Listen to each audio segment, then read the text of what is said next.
প্রতি রাতে একটা ফ্রিজের স্বপ্ন দেখে মন্টুর মা। স্বপ্নের মধ্যে দরজা খুললেই একটা ঠান্ডা হাওয়া ভেসে এসে মনটাকে ভালো লাগায় ভরিয়ে দেয়।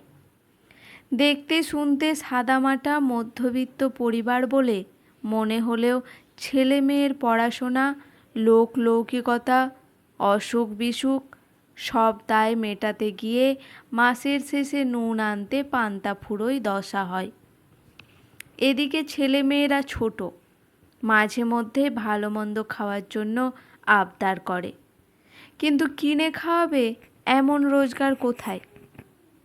বাড়িতে একটা ফ্রিজ থাকলে বড় সুবিধে হয়।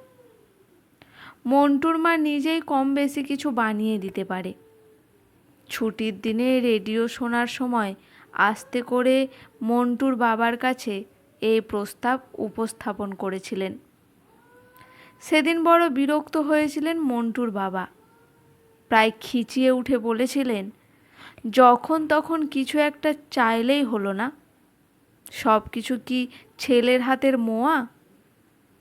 জানো একটা ফ্রিজের দাম কত? কত দাম? ভয়ে ভয়ে জিজ্ঞেস করেছিল মন্টুর মা। বিয়ের এত বছর কেটে গেলেও বয়সে 10-12 বছরের বড় স্বামী দেবতাটি বেজায় ভয় পায় সে। সবচেয়ে কমটার দামই 10-12 হাজার টাকা। অত টাকা এখন কোথায় পাবো আমি? উনি এলেন ফ্রিজের গল্প শোনাতে। ছুটির দিনেও একটু শান্তি নেই। দাম শুনে চমকে উঠেছিল মন্টুর মা। সহেলির ভর কোত্থেকে অত টাকা পেল? অবশ্য অফিসার মানুষ, মাইনে মন্টুর বাবার থেকে বেশ খানিকটা বেশি। হয়তো জমিয়ে টমিয়ে ঘটনাটা এই সময়ের নয়। সে সময় কলকাতায় নিজেদের বড় বড় বাড়ি দেখা যেত। একটু শৌখিনদের বাড়ির সামনে কিংবা পেছনে থাকতো ছোটোখাটো ফুল ফলের বাগান। ফ্ল্যাট কালচার এমন জাঁকিয়ে বসেনি। হাম দো হামারা দো কনসেপ্ট সবে সবে জনপ্রিয় হতে শুরু করেছে। ফ্রিজ, টিভি হয়ে উঠেছে স্ট্যাটাস সিম্বল।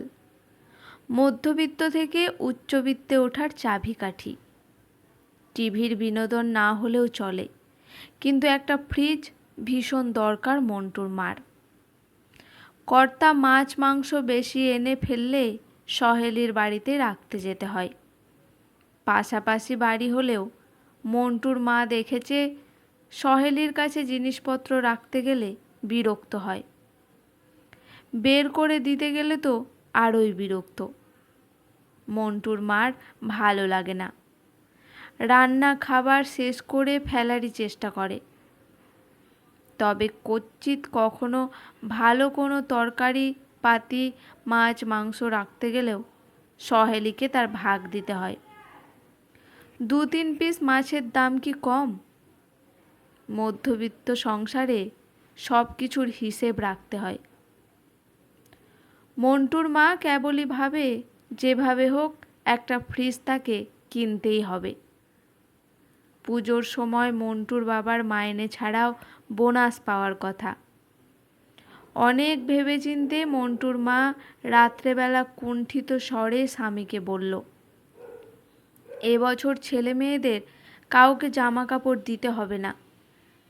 তুমি বরং বোনাসের টাকার সঙ্গে আরও কিছু দিয়ে একটা ফ্রিজ কিনে ফেলো। মন্টুর বাবারও অনেক দিনের ইচ্ছে একটা ফ্রিজ কেনার। অফিস থেকে এসে মোহনবাবু সহেলির বর দাওয়ায় বসে কেমন ঠান্ডা জল খায়, বরফ দেওয়া লেবু চিনির শরবত খায়। জানালা দিয়ে দেখে তারও খেতে ইচ্ছে করে। তবে মোহনবাবু অফিসার মানুষ, মাইনেপত্রও অনেকটা বেশি। এই ভেবেই মনকে মানিয়ে নেয় মন্টুর বাবা। কিন্তু সেদিন জানালা দিয়ে সহেলির উঁচু গলার কথাটা শুনে তার মনটাও কিছুক্ষণের জন্য খারাপ হয়ে গেছিল। বাড়িতে সামান্য একটা ফ্রিজ নেই বলে মন্টুর মাকে সহেলির কাছে এতগুলো কথা শুনতে হলো। স্বামী হিসেবে নিজেকে বড্ড অযোগ্য লেগেছিল সেদিন। তাই আজ মন্টুর মায়ের কুণ্ঠিত স্বর শুনে নরম গলায় বলল, 10,000 টাকা দাম গো মন্টুর মা। তোমার কথা শুনে আমি সেদিন দাম জিজ্ঞেস করতে ফ্রিজের দোকানে গিয়েছিলাম। কি যেন নাম বলল ওরা, দাঁড়াও মনে করে বলছি। ধীরে স্বরে যেন মনে করছে এমনভাবে বলল মন্টুর বাবা, কেলভিনেটরর। স্বামীর এমন নরম গলা অনেক দিন শোনেনি মন্টুর মা। সাহস পেয়ে বলল, তোমার কাছে কত হবে গো? বোনাস আর জমানো টাকা মিলিয়ে 7-7.5 মতো হবে। কিন্তু ফ্রিজ কিনতে আরও যে 2,500 টাকার প্রয়োজন। 2,500? একটু যেন ভাবনায় পড়ল মন্টুর মা। চিন্তিত মুখে খানিকক্ষণ বসে থাকার পর আলো জ্বালা মুখে বলল, কোনোভাবে আর 200 টাকা জোগাড় করতে পারবে? 200 টাকা কি হবে? স্পষ্টই বিভ্রান্ত দেখায় মন্টুর বাবার মুখ। আরে আমি যে শাড়িতে ফলস পিকো করি, কামিজ সেলাই করি, টাকা পাই তো। তাছাড়া প্রতি মাসের সংসার খরচ থেকে কিছু কিছু টাকা বাঁচাই ভবিষ্যতের কথা ভেবে। ওগুলো বাঁচিয়ে 2,300 টাকা জমিয়েছি।